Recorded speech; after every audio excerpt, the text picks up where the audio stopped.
Hey guys, what's up? Holderhek back with another video. Here it is, the long-awaited PvP guide, probably part 1 of maybe 3 for Phase 2. So as I've said before, and I will reiterate again, in Phase 2, the honor system will be released, but during this phase, there will be no battlegrounds. When this happened back in vanilla, the zone of Hillsbrad became an absolute complete cluster war zone 24 hours a day, with the Alliance massing in South Shore and the Horde massing in Tarred Mill, and giant bloodbaths constantly being pushed back and forth between the two cities. I highly anticipate that that is going to be what is going to happen when this phase rolls out. And since PvP is going to be a massive Zerg fest of hundreds against hundreds, it's really not advantageous to be melee. It's just really not. Warriors and rogues are just gonna have a really bad time in this Zerg. So since we are a hybrid class and we have access to the ability to heal and the ability to cast lightning bolts at dudes, maybe we should probably just utilize one of those trees to maximize our honor gain. Because if there's one thing I've noticed while playing Classic, it's that there are people who play this game who have absolutely nothing else going on in their lives. We're talking no life, no job, poop sock, piss drawer type individuals who can and will play this game for 50 hours at a time, take a 3-hour nap, and then play it for 50 hours again. Now, I do not possess the neat bucks to do that, so I am going to have to play smarter and not just brute force my way to rank 14. And I am going to help you play smarter by telling you to just spec elemental during the Zerg. Asterix also may be healing, because you can also leech honor off of other people. And additionally, at the very end of this series, I will go into an enhancement build that could potentially get some honor, but I still don't think it's the best idea for this. Anywho, let's move on into the gear you should acquire in Phase 1, potentially the pieces you could pick up in Phase 2, a talent tree to use, and how to masterfully, synergistically blend all of that together into your ability to spam Chain Lightning forever. Let us begin. We're gonna go into the Phase 1 elemental gear that you can collect while you are leveling or, doing your dungeons, trying to collect your actual bis. I've tried to make most of these items either quest rewards or potentially side grades to mages and warlocks and actual elemental shaman, so you're not taking their gear, because I feel like having absolute best in slot for what is realistically going to be just sitting in the back lines and shooting spells at a Zerg is not necessary. So I wanted to make this gear as easy to acquire as possible, so you could literally just pick it up as you're doing other stuff. There are a couple exceptions to this, and we will get into that as we're going forward here, but just remember that this is not necessarily ultimate elemental bis, because that's not what we're trying to do with this, okay? Cool. So we're gonna start off with the actual first exception to that rule, is the Crimson Felt hat. This thing drops in Stratholme, and every mage wants it. It is their pre-raid bis, but there's just not very much else that you could potentially get. Unless, you could go with the Helmet of 10 Storms if you kill Onyxia, and you just be like, yeah, I'm a shaman, I want that, it's not bad, it's got some crit, and crit's actually very important for us. If you're an engineer, you could do some spell power goggles. You could also get the Dreamweave circlet. I feel like that's actually a pretty good side grade to Crimson Felt. if you want to get that made, but Crimson Felt is really your best choice, and, you know, it's not that hard to run Strath with a mostly melee group and get this hat after the mages already got it, right? Move on to your neck piece. You got your Star Mystaria here. Spell hit isn't super important for Zerg fighting, but our really only other choices are Choker the Fire Lord, and that's not happening, and Choker of Enlightenment, and that's not happening, because every mage and every caster in the world is going to want those two items. The world drops are just stats, so they're kind of garbage. That's a healing neck. That's just stats, that's just stats, that's just stats. It's really like the only damage and healing neck would be Choker of Enlightenment off of Luciferon, so maybe by the end of Phase 1, you might be able to pick that up and not piss off too many people. But for the sake of just collecting stuff that most people probably won't want, we can go with the Star Mystaria, okay? Then in Molten Core here, you're going to have the Deep Earth Spalders. Unless you're running with Elemental Shaman, this thing's going to get disenchanted. It's not a super high percentage drop off of a couple bosses in Molten Core, but 40 nature spell damage is pretty damn good. So that's something you're definitely going to want to be looking out for, as long as you don't have to spend a lot of, you know, like DKP or whatever system your guild is using on it. If this thing's not an option for you, or you don't see it, you have these two, Skullomance, the Burial Shawl, you can get that, or the Lead Surveyor's Mantle. I currently have Lead Surveyor's Mantle because I've been running BRD endlessly, and it's very easy to pick up, and, you know, 15 damage and healing is like whatever, right? It's fine.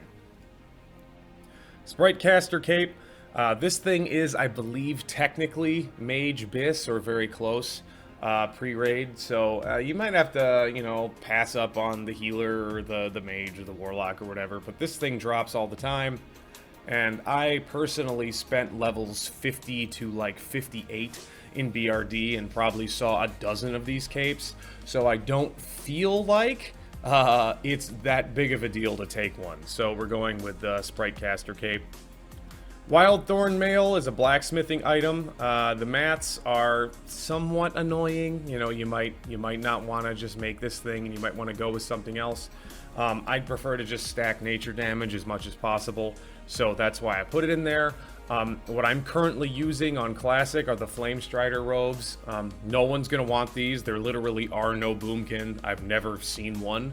So any leather with spell damage on it is yours for the taking. So Flame Strider robes, very easy. Side grade, Wild Thorn Mail, probably your best bet if you can get it made. Then we go with Earth Fury Bracers. These things are BOE, so you could potentially just buy them off the auction house. They are the only bracers that I've found that actually have damage and healing on them in Phase 1 that, you know, we could reasonably get. So, you know, it's 6, so it's really not that much. You could easily go with anything with, like, high intellect, or if you could get a hold of the arena wrist guards. I think that's for winning the arena event a couple of times. You can get those. And critical strike's actually one of Elemental's most important stats, so I think if I could get a hold of arena wrist guards, maybe I would get those. But either Earth Fury or Arena, you know, if the healers really want their bracers, feel free, but they're really not great bracers for Arresto Shaman. Then we're going to go into your weapon. I kind of went with what I would call a somewhat easy to acquire weapon here in the Master Smith's Hammer. It drops off a guy in Upper Blackrock Spire that is really easy to kill as you're running by, and he's up most of the time. And 14 damage and healing isn't that bad, right? And then, you know, obviously you got some other choices here.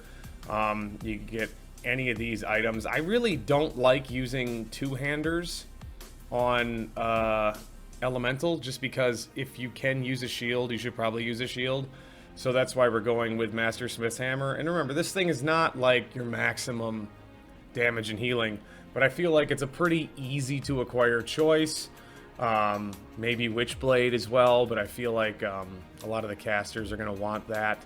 And obviously none of these, because, you know, people are going to lose their mind, especially if it's like your off-spec, right? So Master Smith Hammer, or, you know, even Hypnotic Blade, really, from SM, would be fine. Because we're not trying to, you know, maximize your ultimate DPS here. We're just trying to kill people in a Zerg. Sacred Protector is going to be your shield. A little bit of stam, a little bit of intellect, not much to say there. There really aren't shields with spell power.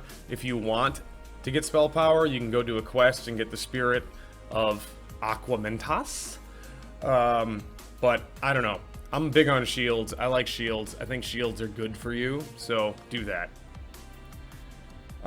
Then for our gloves, I think I picked Bloodfire Talons because they're leather and they have spell power, so super duper easy to get. You just have to run Sunken Temple, which is kind of annoying, but, you know, do what you gotta do. There's also the Ogre Seer Fists, which are slightly worse than those. They will drop all the time. You're going to be running Arena all the time. I'm currently using the Ogre Seer Fists for my elemental set just because I've seen them drop 50 times, and I hate Sunken Temple. Super duper easy, right? But you know what? Maybe you just don't hate Sunken Temple as much as I do, so these are a slight upgrade, so I left them in there. Let's move on to the Barrage Girdle. This thing drops in Stratholme Live. You got to go kill the Cannoneer. You're not going to have too much competition on this thing because I really don't feel like Healing Shaman want it all that much. I could be wrong, but at least the one that I was running with never mentioned wanting this thing as their pre-bis.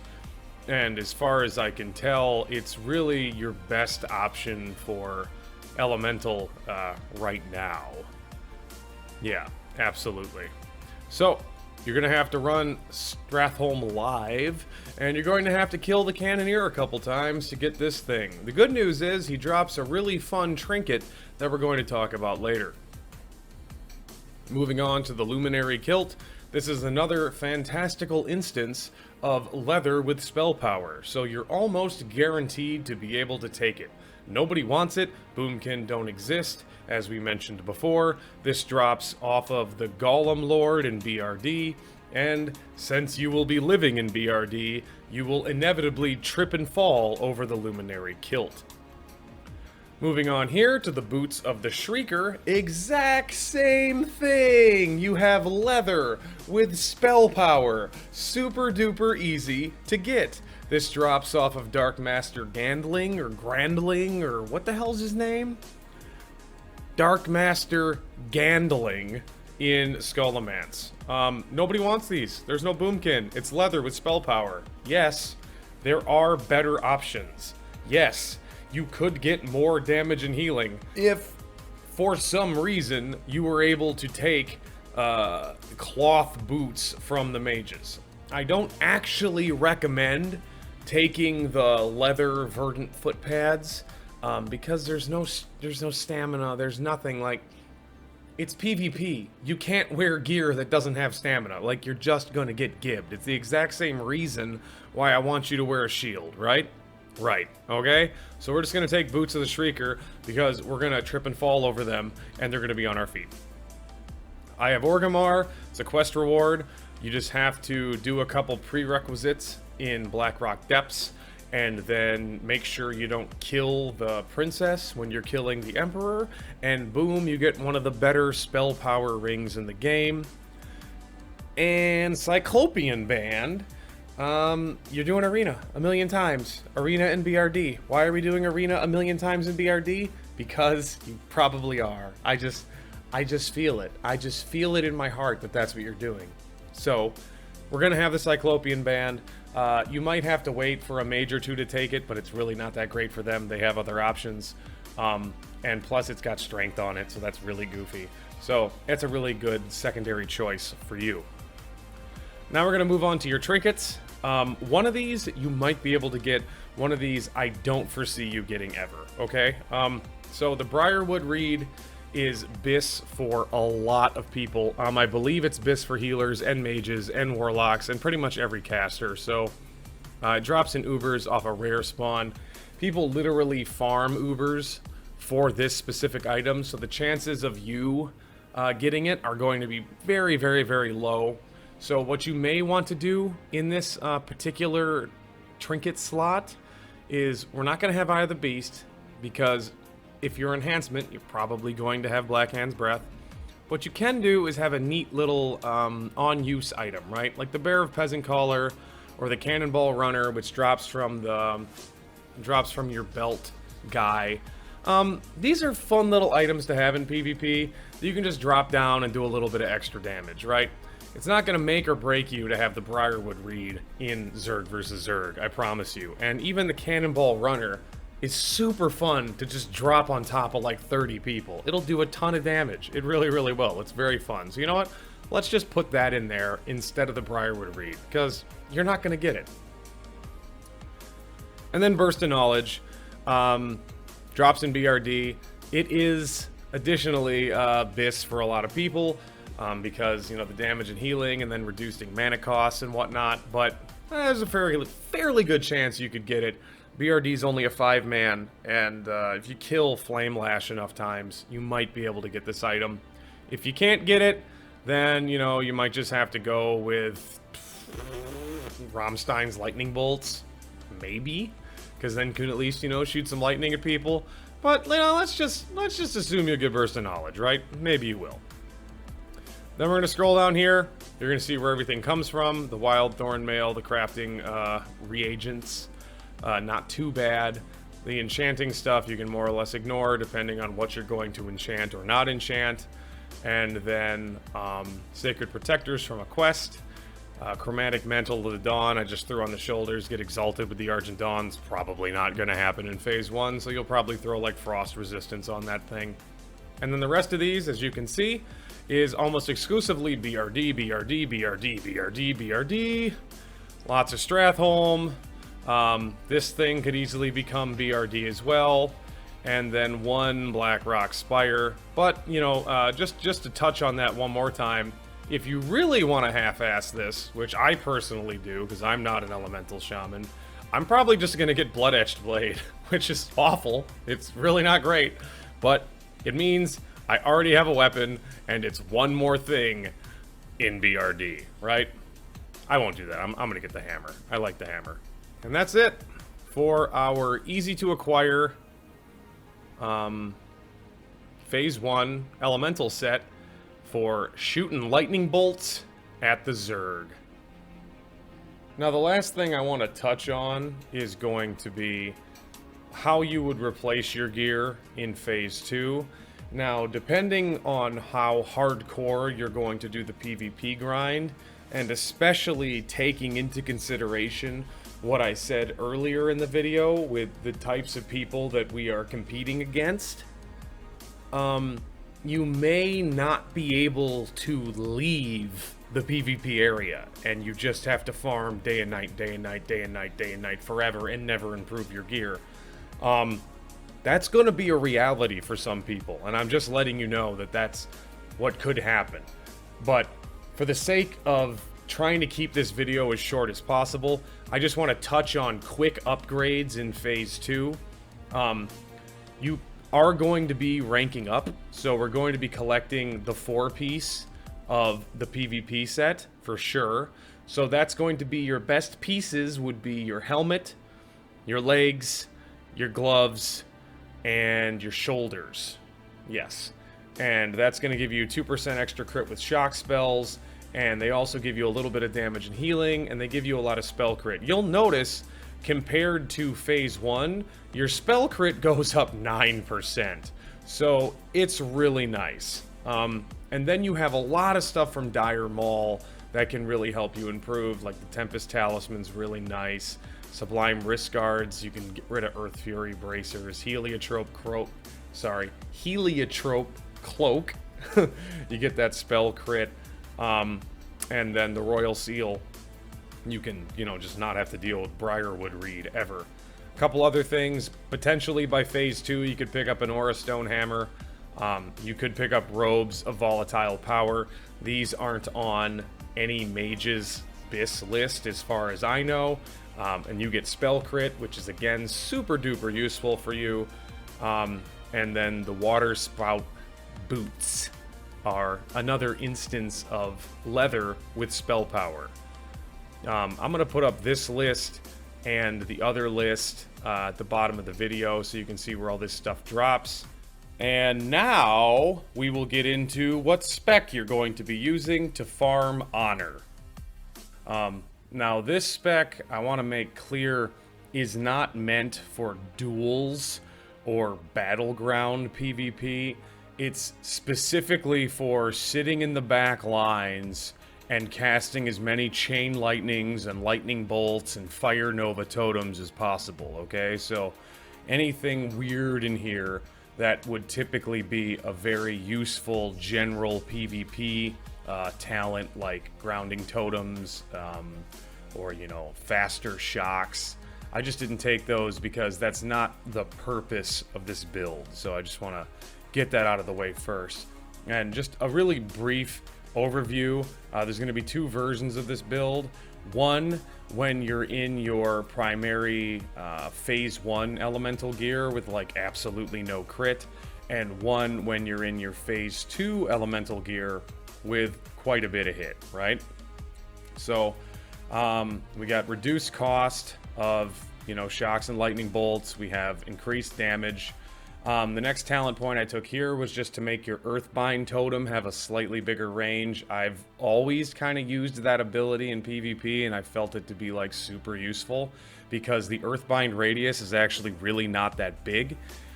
Clear casting is a super easy choice. This one, we're just going to increase your critical chance by another 6%. That's super useful. Improved fire totems. Fire Nova is actually really big AoE damage, and it just takes so long to go off, so I really feel that by reducing that by 2 seconds, it helps it a lot. And then Eye of the Storm. Once you get crit, there's no more pushback, so if you get crit, there's no more pushback, right? And then Storm's Reach. This allows you to stay in the very, very back and just chain lightning people all day long without repercussion. You got, you know, double your critical strike damage. And then, you know, reducing the casting time of Lightning Bolt and Chain Lightning so we can just spam these things. My final choice in Elemental is obviously Elemental Mastery, and this is going to be for if you're in primarily Phase 1 gear, because we don't have any crit. I feel like when you get to Phase 2, or the Phase 2 gear, you can swap that for Nature's Swiftness. I've kind of always liked Nature's Swiftness over Elemental Mastery, just because, you know, having an instant cast heal or another instant cast spell I think is better than having a guaranteed crit, especially when you have a ton of crit in your spec and in your gear. But, you know, I guess it really all comes down to personal preference, right? Another thing, title focused. You can also get some honor by throwing chain heals, buffing armor with crits from your heals, you know, reducing your totem cost, increasing your totem range. I believe spell hit is 4%. You need 4%.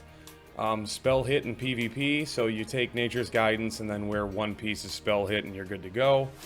And then Title Mastery, increasing even more crit on your lightning and healing. And that's pretty much it for the spec. Just like I said, Elemental Mastery and Nature's Swiftness can be interchanged, but I feel like Elemental Mastery is what you do if you don't have a lot of crit on your gear, and Nature's Swiftness is what you do when you do, right? Right.